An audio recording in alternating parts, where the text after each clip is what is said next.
오늘 우리에게 주시는 하나님 말씀은 누가복음 5장 1절에서 11절까지입니다. 누가복음 5장 1절에서 11절까지입니다. 봉독하겠습니다. 무리가 몰려와서 하나님의 말씀을 들을새 예수는 게네사렛 호숫가에 서서 호숫가에 배 두 척이 있는 것을 보시니 어부들은 배에서 나와서 그물을 씻는지라. 예수께서 한 배에 오르시니 그 배는 시몬의 배라. 육지에서 조금 떼기를 청하시고 앉으사 배에서 무리를 가르치시더니 말씀을 마치시고 시몬에게 이르시되 깊은 데로 가서 그물을 내려 고기를 잡으라. 시몬이 대답하여 이르되 선생님, 우리들이 밤이 새도록 수고하였으되 잡은 것이 없지만은 말씀에 의지하여 내가 그물을 내리리이다 하고, 그렇게 하니 고기를 잡은 것이 심히 많아 그물이 찢어지는지라. 이에 다른 배에 있는 동무들에게 손짓하여 와서 도와달라 하니 그들이 와서 두 배의 채움에 잠기게 되었더라. 시몬 베드로가 이를 보고 예수의 무릎 아래에 엎드려 이르되 주여, 나를 떠나소서, 나는 죄인이로소이다 하니, 이는 자기 및 자기와 함께 있는 모든 사람이 고기 잡힌 것으로 말미암아 놀라고 세베대의 아들로서 시몬의 동업자인 야고보와 요한도 놀랐음이라. 예수께서 시몬에게 이르시되 무서워하지 말라. 이제 후로는 내가 사람을 취하리라 하시니 그들이 배들을 육지에 대고 모든 것을 버려두고 예수를 따르느니라. 아멘.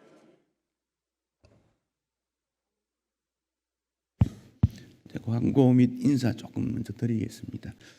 50주년 우리 위원회가 조직이 된 지 얼마나 됐는지 제가 기억이 잘 안 됩니다만은 열심히 준비했습니다. 기도하고 회의하고, 그래서 지금 이제 막바지에 와 있는데, 오늘쯤부터는 50주년 기념 행사에 대한 전초 모임이다 이렇게 생각하시고, 이제 한 달 정도 걸쳐서 50주년의 열매를 맺는 이런 기간이 됩니다. 지금도 매주 토요일 모여서 50주년 기념사체 교정을 하고 프로그램 준비를 하고, 50주년 위원들에게 제가 감사의 인사를 먼저 드립니다. 원래 특강은 한 달에 한 번씩 다른 분의 소식, 말씀을 들으면서 우리 생각도 좀 고치고 방향도 정하고, 오늘은 마지막인데 제가 두 가지 의미에서 백 목사님 강사로 초청을 했습니다. 한 가지는 이제 미래를 향해서 나아갈 때는 조금 젊은 분들의 교회관, 교회 섬김, 이런 내용을 우리가 좀 들을 필요가 있습니다. 두 번째는 이 부부는 우리 신촌 강서교회에서 자랐고 결혼을 했고, 그런 입장에서 우리 50년의 열매 중 하나입니다. 그래서 우리가 그 열매를 오늘 맛본다 이렇게 생각을 해주시고, 오늘 말씀을 주실 때 미래에 대한 우리 내용들, 과거에 대한 감사, 이런 내용들을 종합적으로 좀 들으시면 좋겠습니다. 특별히 마음의 문을 열고, 전에는 어렸는데 이런 생각 싹 버리시고 미래의 한국 교회를 이끌어갈 주인공이다, 그렇게 생각하시고 말씀을 들으시면 좋겠습니다.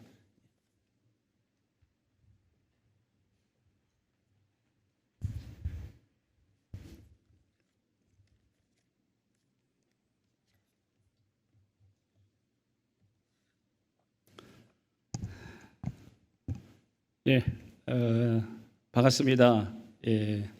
7살에 강서교회 처음 나와서 25년, 그리고 3년 사역 포함해서 25년 섬기다가 사역으로 떠나서 15년 만에 다시 이렇게 인사를 드리게 됐습니다. 제 외모가 그 세월을 나타내는지 모르겠지만, 저기 제 자녀들이 세월을 나타내고 있습니다. 이제 중학교 2학년 쌍둥이 딸하고 초등학교 2학년 아들이 있습니다. 그래서 저도 세월을 지난 것을 알고 있고요.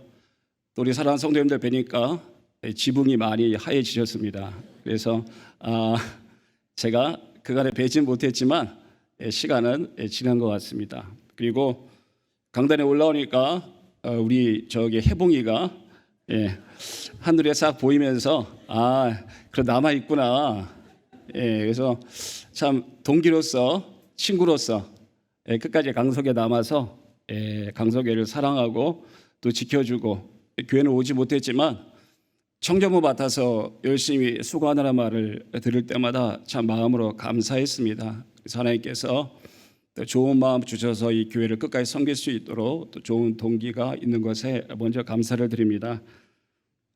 저는 강석의 사역 빼고 한 15년 한 4군데 교회를 섬겼습니다. 서울 성원교회, 그리고 부천 의성교회, 그리고 부산의 삼일교회, 그리고 지금은 부천에 있는 찬빛교회를 섬기고 있습니다. 4년째 섬기고 있는데요. 교회를 한 15년 여러 교회 다니면서 생각하지 않으려고 해도 생각이 되는 것들이 많이 있었습니다.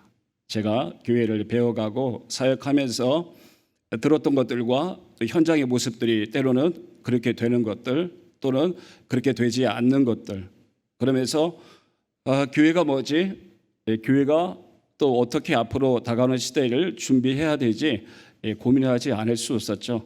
또 계속해서 다 옳은 것은 아니지만 한국 교회가 매스컴의 추문의 대상이 될 때마다 교육자로서 책임감을 많이 느끼고요. 한국 교회가 앞으로 어떻게 이 시대 속에서 하나님의 빛과 소금으로서 그 위치를 점해야 할지를 고민할 수밖에 없었습니다. 그래서 오늘 말씀을 통하여 그간에 있었던 여러 사역들과 더불어서 또 이 귀한 이 월요 마지막 시간에 불러주셨는데 하나님의 말씀을 통하여 같이 교제할 수 있는 귀한 시간 됐으면 좋겠습니다. 오늘 본문에 나오는 이 베드로는 한 번 예수님께 부르심을 받고 그리고 그물과 그리고 배를 버려두고 주님을 따랐다가 다시 생업의 현장으로 돌아와서 어쩌보면 최소한 한 번 이상 이런 일들이 있었던 후에 주님을 만났던 그런 시점이라고 볼 수 있습니다. 그리스도 예수님께서는 무언가 예수님을 따랐던 그 베드로의 마음 가운데 아직 그 분명하지 않은 그 사명 때문에 다시 생업 현장으로 돌아온 그 베드로를 만나기 위해서 방문하신 그런 내용이 있죠. 예수께서 베드로를 신방하셨다라고 우리가 볼 수 있습니다. 지금 섬기는 교회 원로 목사님께서 사역을 하실 때에 제가 그 목사님을 모시고 결혼 주례차 제가 동승한 적이 있습니다. 그리고 저희 원로 목사님은 거의 말을 안 하십니다. 2시간 같이 차를 타도 차 탈 때 내릴 때 딱 그때만 말씀하시는데 그날따라 웬일인지 저에게 여러 말을 건네시면서 이렇게 말씀하셨습니다. 백 목사님, 목사는 설교가 가장 중요하고요. 하지만 설교보다 더 중요한 게 있는데 바로 신방입니다. 라는 말 하셨습니다. 목회의 가장 중심은 신방입니다. 교회에 온 성도들을 어떻게 돌보느냐가 앞으로 제 목회에 있어서 가장 중요한 부분을 차지할 거다라고 그 연륜을 하신 목사님이 제게 권면을 해 주셨습니다. 제가 지금 사역하는 교회는 매년 1, 2월 달에 대신방을 합니다. 한 교구당 45구역, 그러니까 한 500여 명 정도가 한 교구에 속해 있고요. 제가 한 교구를 담당하고 있습니다. 그러니 그 많은 사람을 다 가정별 신방하기는 힘드니까 45개 구역을 구역별로 신방합니다. 2달 연초에 그걸 하려면요, 꽤나 정신없이 이렇게 신방을 해야 되고요. 그 1, 2월 달에 신방을 끝나면 또 사업장 신방을 해야 됩니다. 그래서 성도님들이 계신 사업장을 다 찾아보면서 또 사업장에서 또 필요한 말씀의 권면을 하고 있습니다.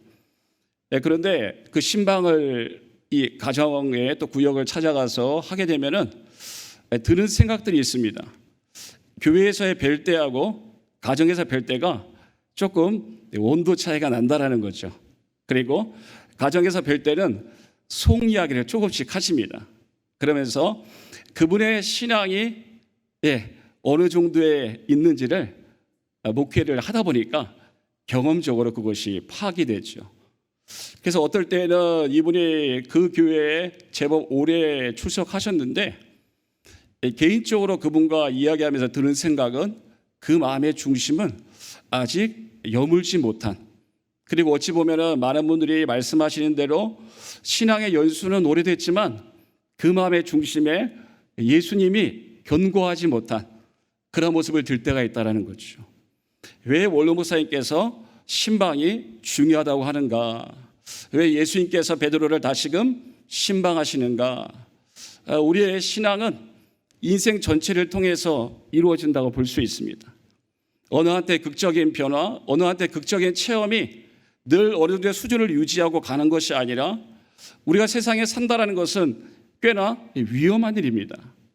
너무나 많은 일이 가정 가운데 일어나고요. 하지만 그 일들은 그냥 일로서 끝나지 않고 우리의 신앙을 점점 침식해 가는 거죠. 나는 그렇게 생각하지 않지만 내가 하는 그 말 가운데, 나의 그 행동 가운데 내가 오늘 내 마음의 그 중심의 신앙이 어느 정도인가를 분명 말씀하고 있다는 거죠. 그러니 교육자는 그것을 찾고 가장 적합한 말씀으로 권면하는 것이 매우 중요합니다. 그리고 저희 교회는 최근에 새로 담임 목사님이 오셔서 새로운 신방의 그러한 모습을 가지려고 하는데요. 특별히 장로님들과 더불어서 신방을 많이 하려고 합니다. 그래서 저 같은 경우도 교구에 지구장로님 6분이 계신데요. 그 지구장로님 단톡방을 만들어서 저희 교구에 일어날 여러 가지 일들을 단톡방에 올리고, 환우 같은 경우에는 장로님들이 제가 올린 정보를 가지고 전화하시거나 또 탐방할 수 있도록 그렇게 하고 있습니다. 장로직의 가장 중요한 책무는 마땅히 신방이죠. 왜냐하면 장로는 목양 장로, 치리 장로이기 때문이죠. 하나님의 선포된 말씀이 그 가정 가운데 얼마나 적용되고 있는가를 살펴보는 게 장로직의 가장 중요한 책무라는 겁니다. 그렇기 때문에 외국의 어떤 개혁교회는요, 구역장이 다 장로님입니다. 그러니까 구역장이 50명이면 장로도 50명인 거죠. 장로를 뽑는 기준이 전체 성도 비율로 우리가 그렇게 추천하고 있지만 실제 교회사의 전통으로 장로님들은 구역을 돌아보는, 그렇기 때문에 어떤 역사 깊은 개혁교회에서는 구역장을 전원 장로님으로 하고 있습니다. 그리고 어떨까요? 매우 힘들죠. 보통 2, 3년 지나면은 못하겠다고 합니다. 그래서 한 해 정도 쉬시고 다시 그 일을 하신다라는 거죠. 우리나라 교회 역사 가운데 초기에 그러한 직분 제도가 정립하기에는 너무 환경이 열악했기 때문에 초기에 그런 역할을 담당하던 분들이 행정까지 같이 도맡게 됐다고 합니다.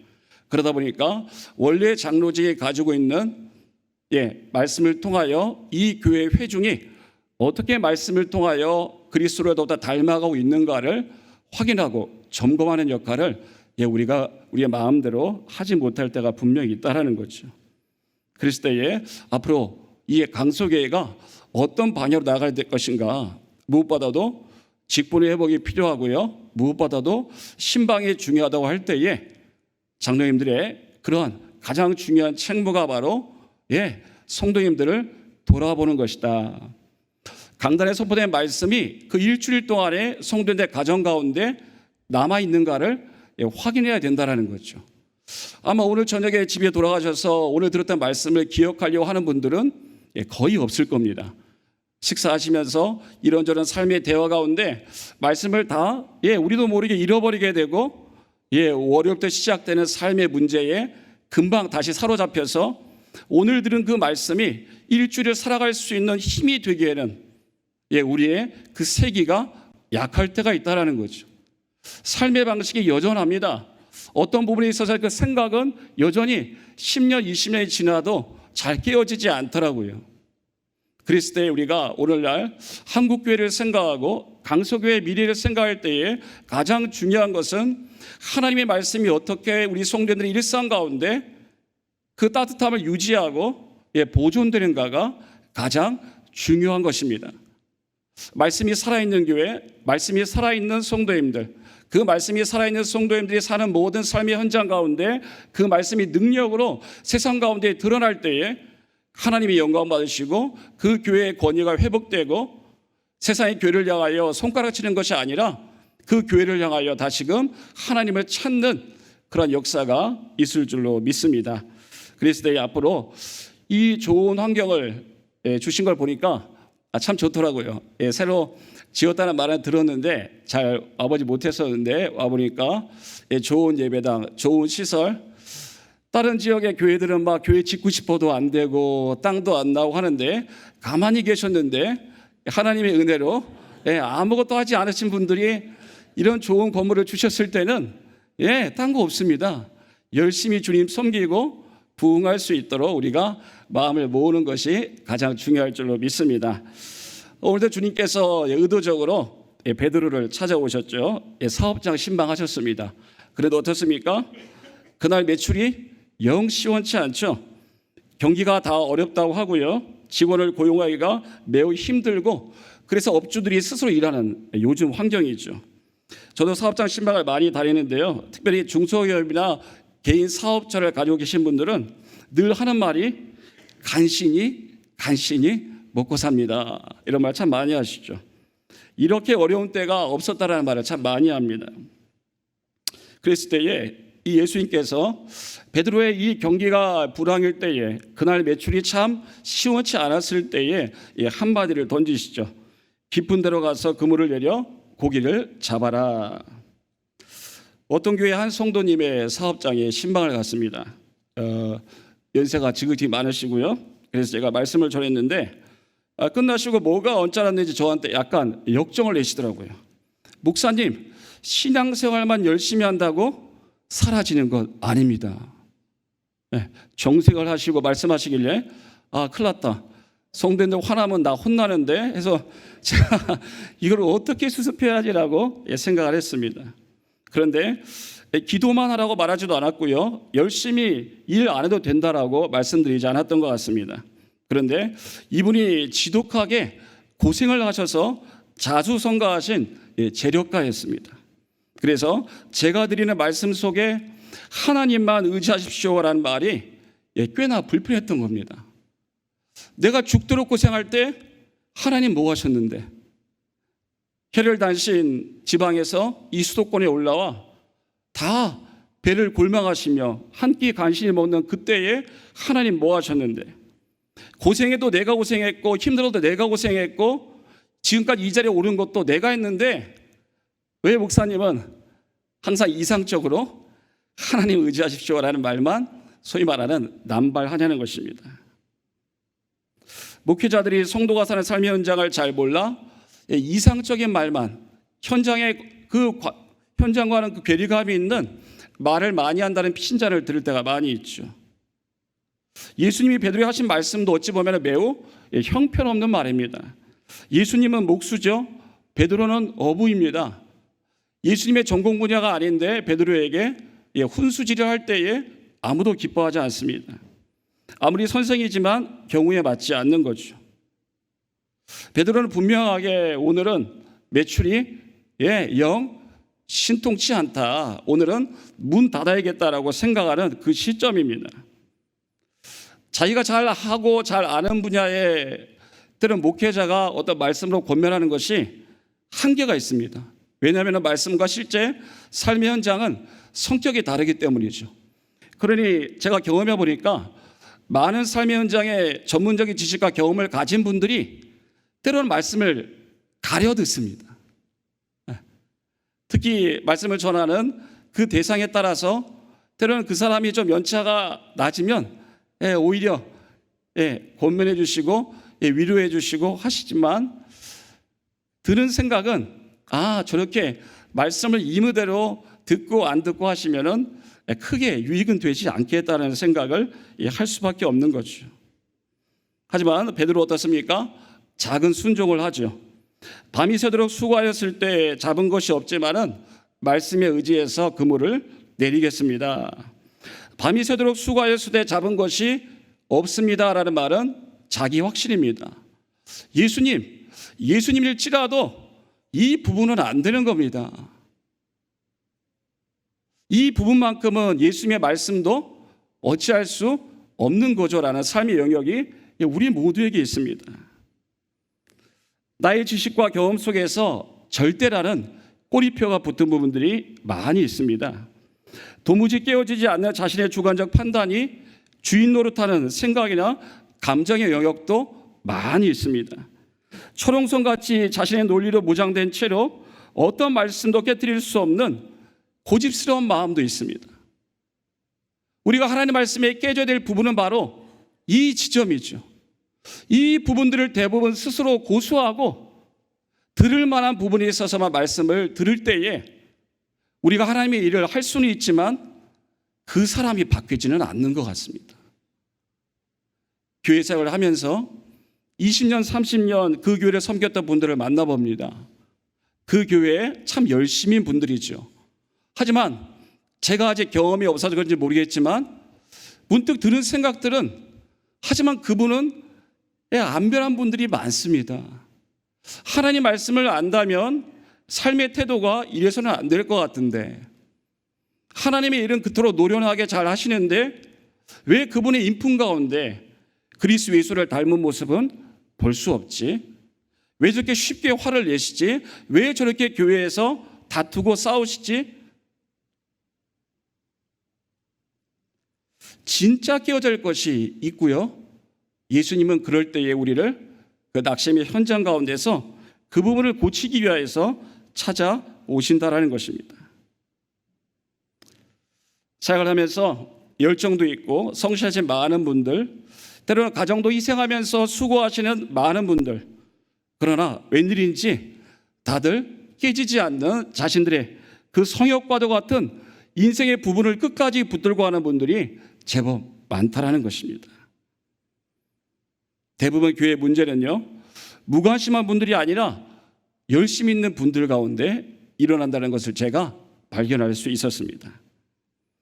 사랑하는 우리 강석의 성도님들, 저희가 한 가지 생각을 바꿔야 될 게 있습니다. 종종 저 사람이 성격은 좀 그런데 그래도 교회 일은 참 열심히 해.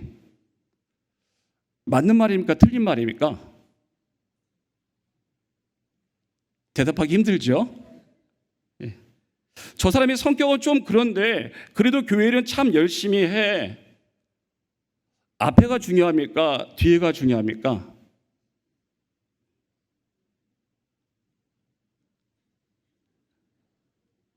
앞에가 중요합니다.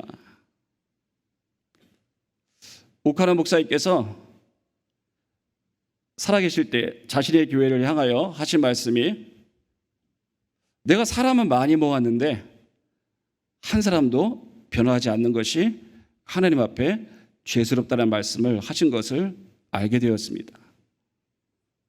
한국교회의 가장 대표적인 제자훈련을 행하신 그 목사님, 그 많은 성도들 주께 돌아올 수 있도록 사역하시는 그 목사님, 하지만 그 목사님의 인생의 마지막 말씀은 많은 사람을 내가 모았지만 한 사람도 변하지는 않은 것 같습니다. 저는 한국교회를 대표하던 목사님의 이 말씀을 다음 세대 목회자들이 붙들어야 된다고 생각합니다. 똑같은 실패를 우리가 또 답습하며 또 30년, 40년 뒤에 똑같은 그 말을 또 한다면 그때는 실수가 아닌 거죠. 고의적인 것입니다. 왜 사람은 많은데 예수 닮은 사람은 없을까? 왜 많은 사람이 결국 교회에서 상처받을까? 예수님은 참 우리에게 죽어 마땅한 우리에게 그 하늘 영광 버리시고 그 서육신하에 주셔서 우리를 위하여 죽으시기를 주저하지 않았는데 왜 우리는 내가 살기 위해서 다른 성도님들에게 아픔을 주는 것을 그렇게 쉽게 생각하는가?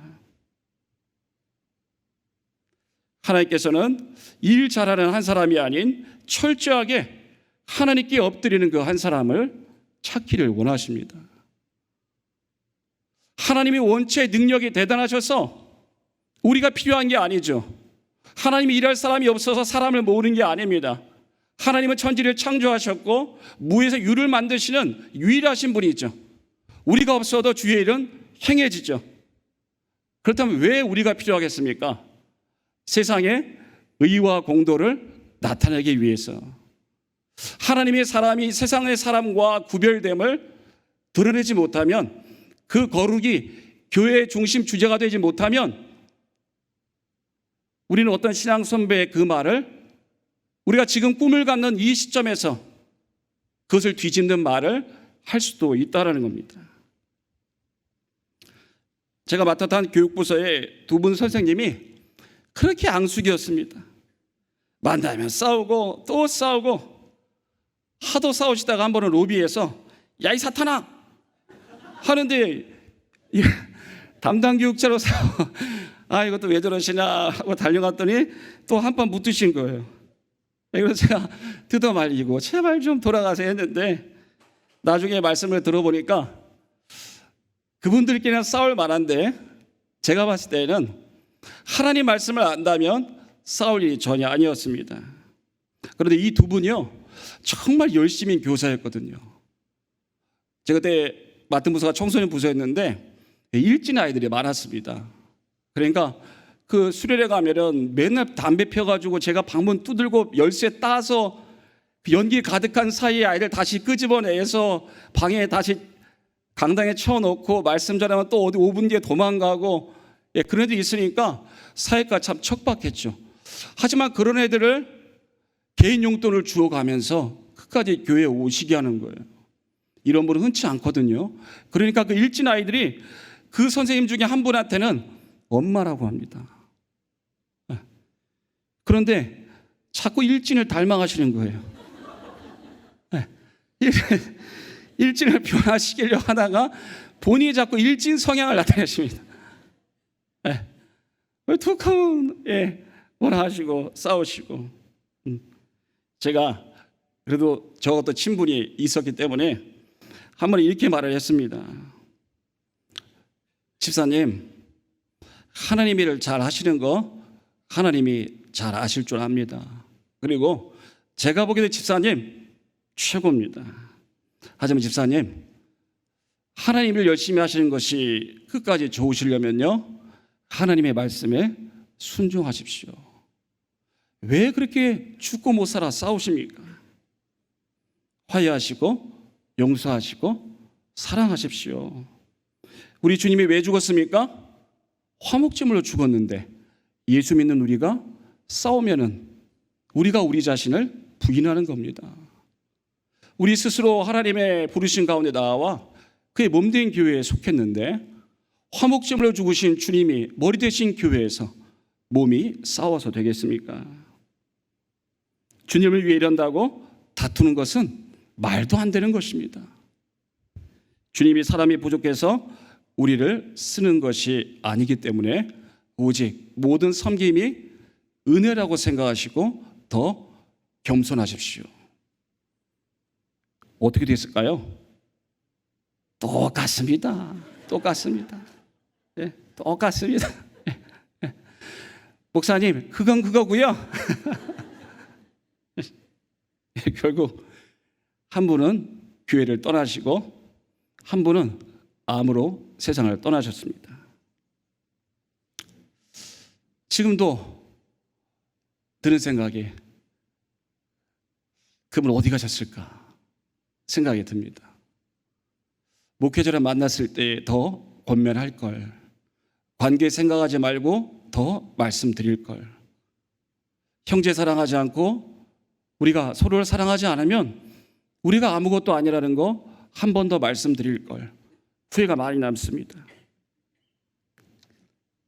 오늘 우리는 어떠합니까? 여기 계신 분들은 최소한 오후 예배 남으신 분들은 한가닥 하시는 분들이죠.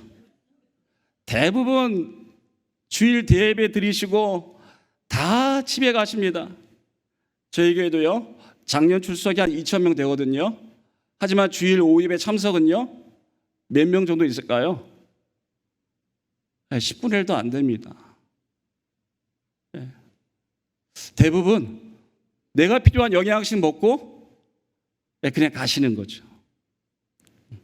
그나마 오후 예배 남아 계신 분들이 이 강서교회를 생각하고 이 강서교회가 어떻게 하면 하나님께 영광을 돌릴까를 고민하는 그래도 일꾼들이죠. 그러니 여기 계신 분들이 어떻게 됩니까? 하나님의 말씀의 가치에 맞게 변화되어 우리의 사역의 열심을 통하여 교회를 세우는 것과 더불어 동시에 우리의 삶의 인격을 통하여 우리가 믿는 그분, 우리 안에 좌정하신 그분이 누구이신지를 삶으로 고백할 필요가 있는 것입니다. 청년 사업장 신방을 갔습니다. 그런데 그 핸드폰 가게를 하는데요, 제가 갔는데 갑자기 그 술 취한 아저씨가 들어오더니 그 형제가 주차한 자리 때문에 막 삿대질하고 싸우는 거예요. 형제가 제 눈치를 보고 5분을 참았습니다. 하지만 5분이 지나니까 똑같이 멱살을 잡고 싸우는 겁니다. 제가 뜯어 말려가지고 그 술 취한 아저씨를 데리고 30분 동안 저기 구석에 가서 제가 방언을 들었습니다. 뭐라고 말하는지 모르겠지만 막 혼자 떠들어대시는데 제가 끝까지 예 선생님, 예 선생님, 예 선생님. 제가 봐도 청년이 잘못했네요. 청년이 잘못했네요. 30분을 그분 말씀 들었을 때에 그분이 조금 술 기운이 깨졌는지 하시더니 선생님 보기 드문 사람이네. 네.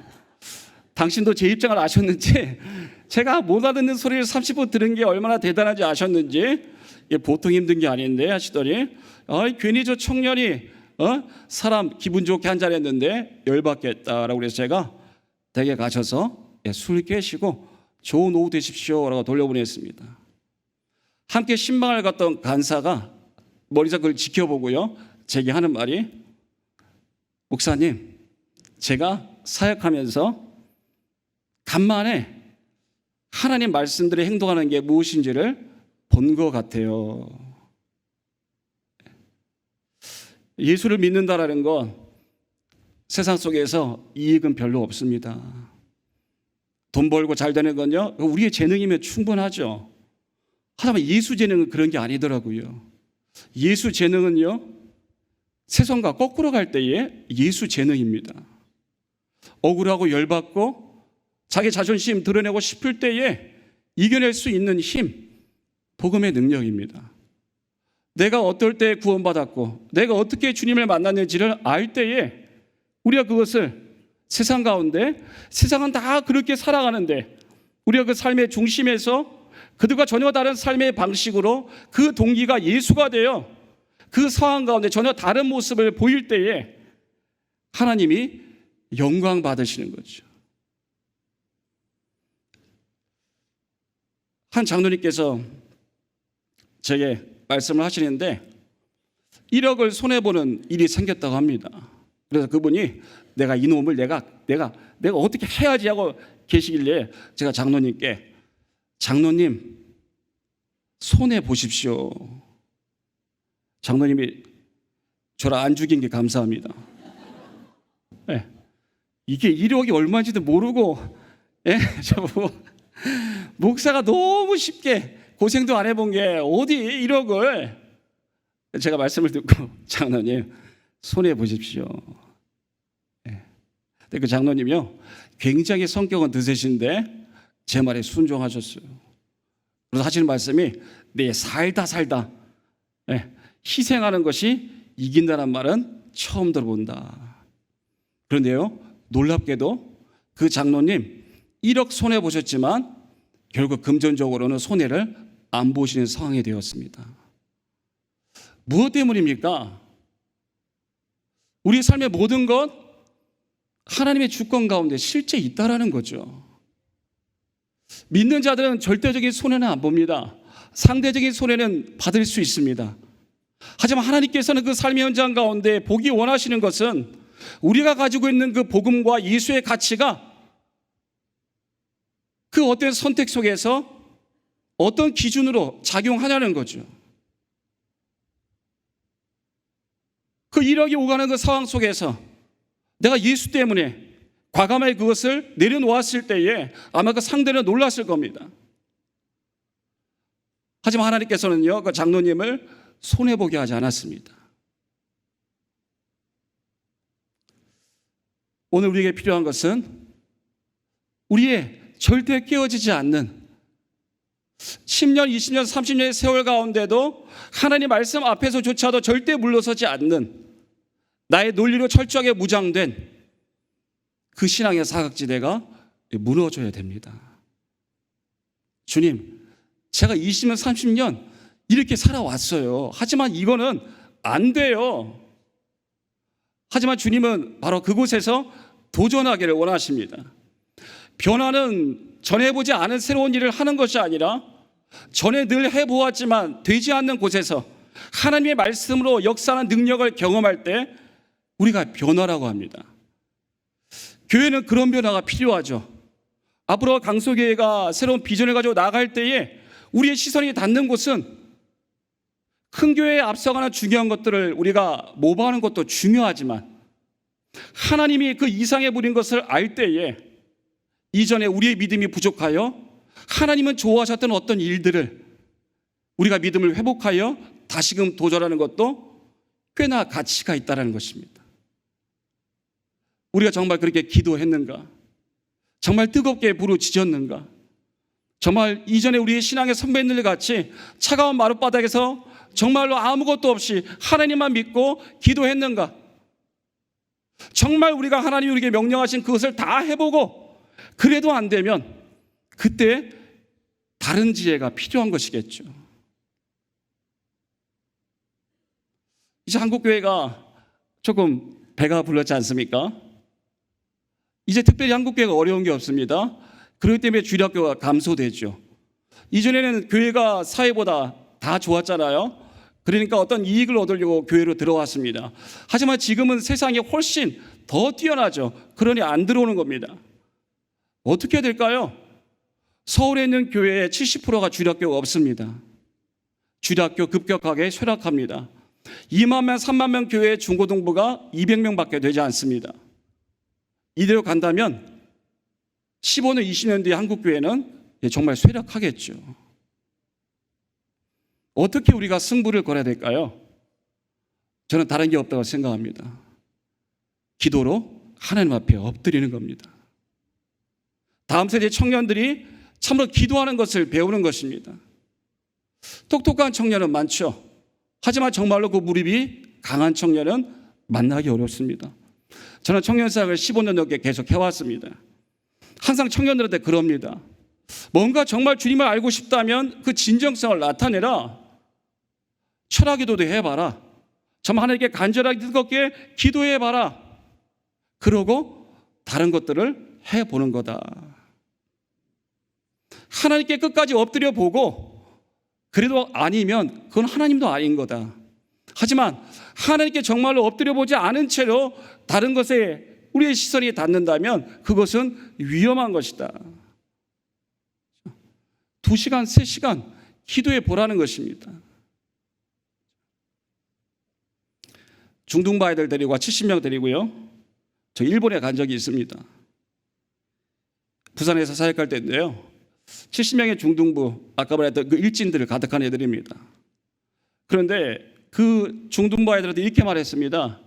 얘들아, 우리 기도하고 하나님께 너희들 인생 가운데 어떻게 일하시는지를 한번 볼래? 어떻게 해요? 우리 다 같이 한번 일본 가볼래? 그러니까 애들이 하는 말이 목사님, 서울도 못 가봤어요. 네. 아직도 서울 못 가본 사람이 이 대한민국에 있더라고요. 네. 그러니까 제가 드는 생각은 이 아이들의 고정관념을 좀 깨야겠다. 예수 믿는 게 왜 이렇게 소심해? 하나님 믿는 애들이 왜 이렇게 부정적인 게 많아? 제가 선생님들을 설득했습니다. 선생님, 저희 한번 애들 데리고 일본 한번 가요. 부산이 서울보다 일본에 가깝잖아요. 선생님들이 뭐라 말씀했을까요? 뭐라 말씀했을까요? 목사님, 돈 있어요? 없죠. 어떻게 가려고요? 네? 저도 아무 생각 없이 저질렀거든요. 그러니까 저는 그랬습니다. 어디 가지 않겠습니까? 하나님 기뻐하시면 어떻게 되겠죠. 하지만 그것은 그분들에게 매우 계획적이지 못한 거죠. 가끔 목회자가 핀잔 듣는 그런 지점입니다. 기도했습니다. 하나님, 제가 제 개인적인 사역의 욕심 때문에 가자는 거라면 하나님 막아주시고요. 하지만 하나님이 보시기에 제 마음의 중심이 나쁘지 않다면 되게 해주십시오. 1년 설득했습니다. 선생님들, 기도할 때마다 우리 아이들이 글로벌 인재 하지 마시고 어디라도 한번 보내십시오. 1년 설득한 끝에 선생님 마음을 돌이키고 1인당 40만 원씩 20만 원을 저희가 부담하고 20만 원 받아서 70명을 데리고 다녀왔습니다. 그리고 나머지 20만 원은 10원도 교회 재정 쓰지 않고 교사들 다 헌금으로 다녀왔습니다. 저도 제 살의 반절 싹둑 잘라서 아깝지만 제가 저질렀으니까 책임지는 마음으로 저도 제 살의 반절을 헌금해서 잘 다녀왔습니다. 그런데 그 일본에 가서 5박 6일 다녀오는데 마지막 날 문화탄만 남겨두고 하루 남았습니다. 얘들이 신세계에 와서 너무 들떠서 제가 보니까 정신을 잃었습니다. 안 되겠다. 여기 어떻게 왔는데 내가. 그래서 저녁 기도의 시간에 제가 마음에 큰 작정을 품었습니다. 야, 내일 문화탄만 안 가도 좋으니까 오늘 기도하다 죽자. 그래서 저 문을 뒤에 잠궈놓고 7시부터 쥐야 하고 1시간, 2시간, 3시간 애들이 살려주세요. 살려주세요. 목사님 잘못했어요. 살려주세요. 살려주세요. 아니야. 기도하다 죽자. 기도하다 주님 만나든지 여기서 죽든지. 기타 치던 청년이 손이 너무 아파서 잠시 쳤을 때 제가 째려보니까 다시 막 치는 겁니다. 사랑하는 성도님들, 한 2시간, 3시간 기도할 때 제 사역이 있어서 제일 신기한 일을 한번 겪었습니다. 한 3시간 동안 기도하니까 갑자기 그 말도 안 되게 그 여자애들, 대책 없지 않습니까? 중학생 여자애들, 걔들이요 기도가 터지는 겁니다. 그렇게 지렁이같이 몸을 꼬면서 살려주세요 하던 애들이 갑자기 누가 그렇게 시키는 뭐냐? 뜨겁게 기도하고 울면서 기도하고 하는데 제가 정말 깜짝 놀랐죠. 그런데 그 아이들이요 회개하기 시작하더라고요. 저를 그렇게 뒷담화 까던 찬양팀애가 하나 있었습니다. 백 목사님 위선자예요. 찬양팀 시켜먹고 맨날 우리 뭐라고 그래요. 그래서 제가 걔를 어떻게 해보려고 했었는데 참았었는데 걔가 제가 이제 무릎 꿇고 혼자 기도했었는데 제 앞으로 오더니 목사님 잘못했어요. 제가 목사님 욕하고 다녔는데 죄송해요. 그 애들이 부모님께 잘못한 거 회개하고 제가 기도를 끊어야 끊을 수 있었습니다.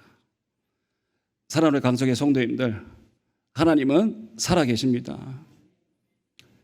기도하는 교회가 하나님의 뜻이 있는 교회죠. 하나님의 섭리를 기도를 통하여 이루시지 않습니까? 하나님의 분명한 그 교회를 향한 비전이 있으면요 반드시 어떤 기도하는 모임을 통하여 그 첫 단추를 끼워 가실 것입니다. 기도하지 않는 일들은 하지 마십시오. 교회는요 어떤 일을 잘하라고 부른 게 아니죠. 기도함을 통하여 그 능력이 하나님께 있음을 고백할 수 있는 자들에게 하나님은 하나님의 크기만큼 영광만큼 그 사역을 드러내신다는 것입니다. 누군가 우리에게 그 일을 할 수 있어요? 돈 있어요? 라고 묻는다면 이렇게 대답하십시오. 하나님은 살아계십니다. 그게 하나님이 정말 기뻐하시는 일이라면 반드시 될 줄로 믿습니다. 그런 야성과 그런 모험심이 없이는 우리가 이 시대를 이길 수 없죠. 교회가 세상을 닮으려고 하면 솔로몬의 부귀영이가 타락한 것 같이 망할 수밖에 없습니다. 주님은 전문가는 아닐지라도 전능자이시죠. 어떤 일을 잘 하는 정도가 아니라 그 모든 상황을 주관하시는 전능자이십니다. 교회에는 그러한 전문가도 필요하죠. 또 그것이 은사일 수 있습니다. 하지만 그 모든 전문가들 위에 전능자가 계시다는 것을 기억하십시오. 우리가 막히면요 그때 그분이 일하시는 거예요. 내가 그걸 좀 못해도 됩니다. 하지만 하나님이 하실 수 있는 것까지 제한하시면 안 되죠. 내가 멈춰도 그게 주의 일이면 하나님께서 하신다라는 겁니다. 그러니 우리는 우리의 실력이나 장점이 주님의 말씀을 온전하게 듣지 못하는 방해가 되지 않도록 깨어 있어야 됩니다. 어떤 말을 들을 때 습관적으로 우리 속에서 나를 주장하고 내 생각이 튀어나와 하나님 말씀을 전체적으로 듣지 못한다라는 거죠. 이미 말씀이 반 이상이 죽어서 들어갑니다. 변화되지 않습니다. 오늘 본문의 주제는 기적이 아니죠.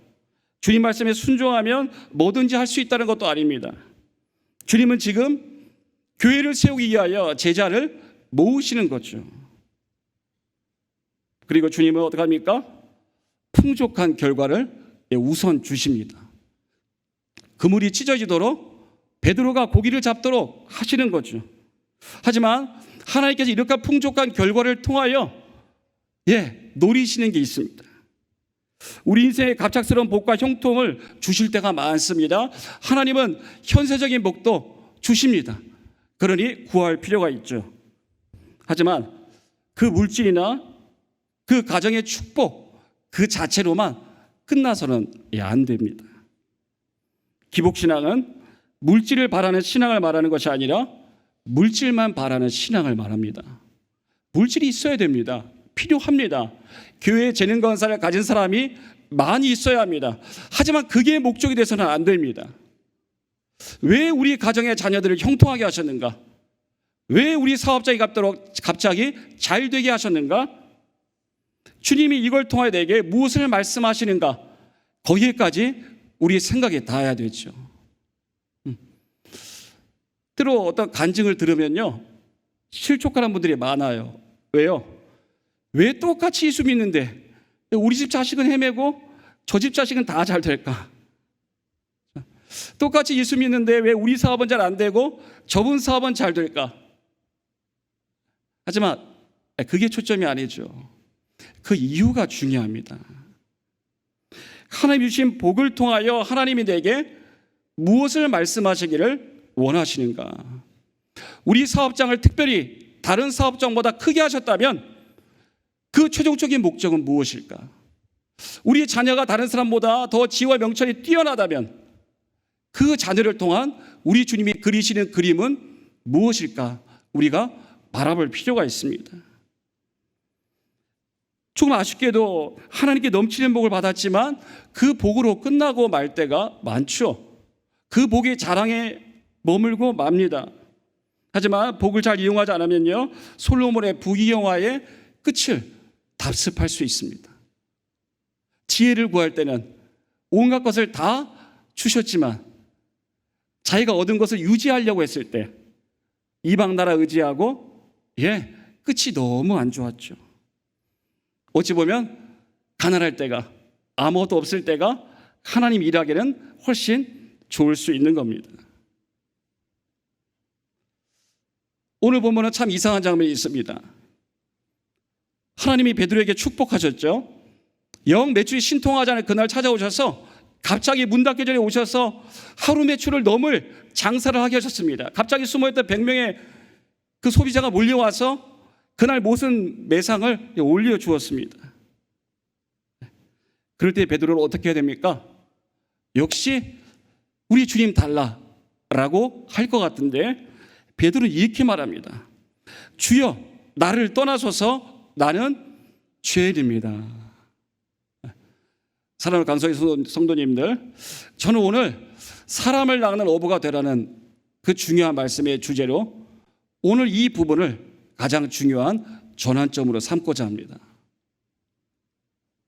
세상에서 세상 일들을 할 때는 능력자가 필요합니다. 식견이 필요하고요, 재능이 필요하고요, 남다른 사회의 경험이 필요합니다. 하지만 하나님께는요, 무능한 자들이 필요합니다. 왜요? 하나님이 능력이 충만하시니까 예하는 사람이 하나님이 제일 일하기를 원하신다라는 겁니다. 베드로는 말도 안 되는 그 고기를 잡는 모습에 철저하게 깨어졌습니다. 그것이 기쁜 것이 아니라 너무나 큰 하나님을 만나고 그 경외함이 넘어설 때에 두려움이 된 거죠. 자기의 무력함을 보게 되었습니다. 나 같은 사람이 하나님 앞에 서 있구나라는 신전의식을 가졌습니다. 하나님을 진짜 만나면요, 두렵습니다. 하나님이 너무나 우리에게 아버지같이 자유로우신 분이지만 그 친밀함 앞에 경외함이 필요하죠. 제가 한상도 목사님을 참 존경합니다. 뵙지 못했지만 고신의 교회에 그 태동에 중요한 역할을 하셨죠. 그분의 목회 철학 가운데 몇 가지가 있는데요. 제가 읽어드리겠습니다. 인간인 나로서는 아무것도 할 수 없다는 인간의 무력함을 철저하게 느끼고 있는 신앙. 지극히 작은 일 하나도 하나님의 도우심이 없이는 할 수 없기 때문에 하나님의 도우심과 축복을 철저하게 의지하는 신앙. 되어진 한 가지 일에 대해서도 하나님께만 영광을 돌리는 신앙. 여러 목회 철학 중에 제 마음에 쏙 들어왔던 세 가지입니다. 인간인 나로서는 아무것도 할 수 없다는 인간의 무력함을 철저하게 느끼는 신앙.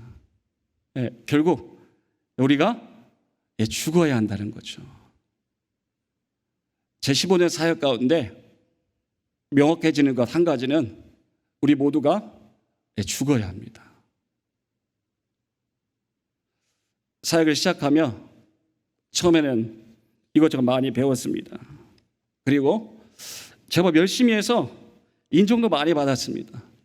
강석이 출신 아닙니까? 그래서 처음 가던 사역제에서는요, 6개월 뒤에 모든 예배 출석을 2배로 늘렸다고 제가 포상금도 받았습니다. 그런 거 쉽지 않거든요. 그리고 가는 교회마다 웬일인지 열심히 일해서 많은 인정을 받았습니다. 어느 순간에 교만한 마음이 찾아왔습니다. 제법 잘하네. 그리고 저를 눈여겨보겠다는 분들이 많았습니다. 그리고 점점 더 뭔가 처음에 제가 했던 마음과 다른 것이 들어오기 시작했습니다. 조금 더 유능해져야겠다. 조금 더 잘할 수 있을 것 같다. 잘하면 큰 교회 가겠다. 그렇죠? 하지만 하나님께서 저를 계속 치셨습니다. 너 그거 아니다. 너 그거 아니다.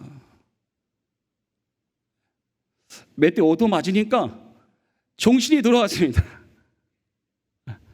그래, 내가 어떻게 사역하게 됐는데, 여기 계신 분들이 증인인데 까불고 사고치고, 우리 해보니까 증인 아닙니까? 혼자 웃고 있습니다. 과거의 추억에 젖어서 제 해봉이한테 많이 맞았습니다. 오죽했으면, 그죠? 하지만 하나님께서 이런 자를 들어 사용하시죠. 저 왜 저를 사용하실까? 이제 조금 명확해집니다. 내가 죽고 하나님이 살아있음을 증명하라는 것입니다. 세상 분들이 왜 힘들어할까요? 무능해서요? 아닙니다. 유능함이 이제 미치지 않기 때문이죠. 은퇴한 분들이 꽤 힘들어합니다. 왜요? 전화 안 오거든요. 한때 이 교회를 주름 잡았는데 그때뿐입니다. 은퇴한과 더불어 저기 구석에 앉으시죠. 찾지도 않고 세월 뒤에 묻혀가고, 그게 힘듭니다. 하지만 중요한 것은 우리가 누군가 나를 찾지 않는 것이 중요한 게 아니라, 하나님은 지금도 우리와 함께 살아계셔서 변함없이 그분에게만큼은 내가 가장 사랑스러운 자녀라는 거죠. 하지만 나를 여전히 세상 가운데 어떤 기능적인 부분으로 연관 지을 때에 우리는 그런 유혹에 빠지게 되고 교회마저 시험에 들 때가 많이 있습니다. 우리에게 중요한 것은 하나님의 크기만큼 신뢰하는 거죠. 하나님은 진실로 하나님답게 맛보는 것입니다. 늘 우리의 생각과 우리의 경험 가운데 하나님이 재단되어서 그 하나님이 스스로의 그 권위와 능력을 발휘하지 못할 정도로 우리가 하나님을 가로막는 것이 아니라, 우리가 죽고 엎드려 하나님 일하실 수 있도록 우리의 무능력과 무기력을 하나님께 고백하는 것입니다. 성기시하신 예수님도 하나님에도 불구하고 그분이 날마다 하시는 말씀은 나는 아버지께서 내게 하신 말씀만 전한다 하셨죠. 그 하나님이 이 땅에 오셔서 하시는 말씀이 그 스스로 지혜가 무궁하시고 지혜 그 자체이신 우리 예수님께서 항상 하시는 말씀이 나는 나를 보낸 자의 말을 할 뿐이다 라고 말했다는 것입니다. 그리고 예수님도 기도하셨죠. 어떻게 해요? 밤이 새도록 땀과 피가 뒤범벅이 될 정도로. 하나님도 기도했다면 우리는 말할 것도 없겠죠. 강서교회가 앞으로 하나님의 은혜 가운데 놀라운 하나님의 비전을 이루어갈 줄로 믿습니다. 하나님이 사랑하시는 교회 아니겠습니까? 우리 민정아 목사님 기억납니다. 그 카랑카랑한 목소리로 제가 몇 번 혼났죠, 오후 예배 때. 성가석에 앉아서 떠들다가 몇 번 혼났습니다. 아이들 기억나죠. 그리고 우리 왕신기 목사님 그 이후로 계속 벌써 50주년 되고 깜짝 놀랐습니다. 7살 때 창전동에 있을 때 와서 못 모르고 신나게 이게 신앙인지 노는 건지 모른 채로 살았습니다. 어찌 보면 놀러 다녔습니다. 친구 많고 재밌고 간식 주고. 하지만 어느 순간에 제가 좀 뭐가 이상하다는 생각이 들었습니다. 내가 왜 교회 다니지? 내가 왜 예배당에 있지? 그런 고민을 할 때에 저를 사역자로 부르셨습니다. 그리고 지금은 깨닫게 되는 것이 더 열심히 노력하고 많은 경험도 쌓야겠지만 우리 신앙의 원년, 우리 선배님들 같이 기도 가운데 엎드리는 것이 가장 중요하다는 것입니다. 중직자일수록 더 기도하십시오. 맡은 게 클수록 더 기도하십시오. 우리 청년들은 본대로 따라합니다. 청년들에게 뭐라 할 필요가 없죠. 다 눈이 있어서 다 본대로 따라합니다. 그렇게 하지 않는데 청년들한테 뭐라고 얘기하는 건 이 시대의 젊은이들은 기가 막히게 알아챕니다. 청년들이 왜 변하지 않는가 가슴 아파하기보다 청년들이 앞선 내가 그들에게 무엇을 보여주지 못한 것은 아닌가 더 안타까움이 필요한 거죠. 밤을 새서도 기도하는 모습을 내가 보여주었는가, 일이 안 될 때 무엇보다 기도하는 모습을 보여주었는가, 정말 하나님 말씀의 가치를 깨닫고 모든 상식이 통용되는 그 속에서 하나님 말씀의 가치를 붙들고 내가 한번 과감하게 거꾸로 거슬러 가보았는가, 이런 모습을 우리가 청년들에게 보여줄 필요가 있습니다. 도덕, 윤리적으로 가치가 얼마나 혼동스러운 이 시대입니까? 저 청년들이 주역되어 살아갈 이 시대가 얼마나 많은 가치관 때문에 혼란이 있습니까? 어찌 보면은 또 다른 순교의 시대가 필요합니다. 세상의 가치에 경도되지 말고 정말 하나님의 말씀의 가치에 우리가 붙들려 이 시대의 거룩한 교회로 우리의 모든 삶에서 우리가 승리하는 것이 참으로 중요한 그런 시점이라는 것입니다. 사랑하는 강석의 성도님들, 오늘 말씀을 마무리하면서 심오하게 말씀하시며 이제 후로는 내가 그 사람을 취하리라 말씀하셨습니다. 여기서 제가 중요하게 눈에 띈 것은 이제 후로는입니다. 강서교회의 어제와 내일이 그리고 그 사이가 중요하죠. 강서교회에게 이제 후로는 할 때에 그 오늘은 언제겠습니까? 우리가 어제가 이런 모습이었다면 오늘 이제 후로는 내일 어떤 교회가 되리라 할 때에 그 오늘이 무엇입니까? 제가 말씀드리고 싶은 것은 주여 제가 죄인이오니 나를 떠나시옵소서. 하나님, 제가 하나님을 하나님만큼 보지 못했던 것 같습니다. 고작해야 하나님이라는 그 크고 위대한 분을 제 인생의 크고 작은 삶의 소소한 문제를 해결해 주는 해결사 정도로 생각했던 모양입니다. 아무 우리 생각에 안 되는 그 일조차도 말씀 한마디에 그물이 찢어질 정도로 주시는 그런 하나님을 제가 제 경험 속에 묶어두었던 것 같습니다. 하나님, 저를 떠나시옵소서. 하지만 어떻습니까? 떠나지 않았습니다. 떠나달라고 부탁했는데 주님께서는 이제 후로는 강서교회가 사람을 낚는 교회가 되리라 말씀하신 것이죠. 강서교회를 떠나고 참 그리웠습니다. 사역할 때마다 힘들 때마다 항상 기억났습니다. 우리 사랑하는 권사님들, 장로님들, 집사님들 수련회 할 때마다 쫓아오셔서 밥 해주시고 늘 품에 안고 기도해 주셨는데, 물론 간식은 옥수수, 감자, 참 무슨 내가 북에 사는 것도 아닌데 인민들 식량 같은 걸 맨날 주시면서 그것도 맛있다고 먹고 또 먹고 그러다 수박 나오면 막 행복했죠. 권사님들 오셔서 그 더운 날 그때 에어컨 선풍기 어디 있습니까? 그 말도 안 되는 주방에서 땀 뻘뻘 흘리면서 식사하시고, 그죠? 예배 끝날 쯤에 오셔서 품에 안고 기도해 주셨습니다. 그 열매가 저입니다. 그러니 어떻게 기억이 안 날 수가 있겠습니까? 늘 빚진 자의 마음으로 어디를 가든지 뒤처지지 않아야겠다. 강석교회에서 말씀으로 씨름하고 기도했던 청년들을 기억하면서 내가 떠나올 때 했던 말, 나 정말 잘할게. 내가 너희들하고 했던 그 말씀의 씨름, 기도, 그게 한때의 거짓이 아니었음을 내가 기억할게. 그 마지막 떠나올 때 약속했던 것 지금도 기억하고 있습니다. 그러면서 이 자리를 통하여 불러주셨을 때에 하나님께서 이 교회를 통하여 주시는 말씀은 이제 그 후로는 하나님이 주실 그 복을 담지하기 위해서 한 번 더 엎드리시라는 겁니다.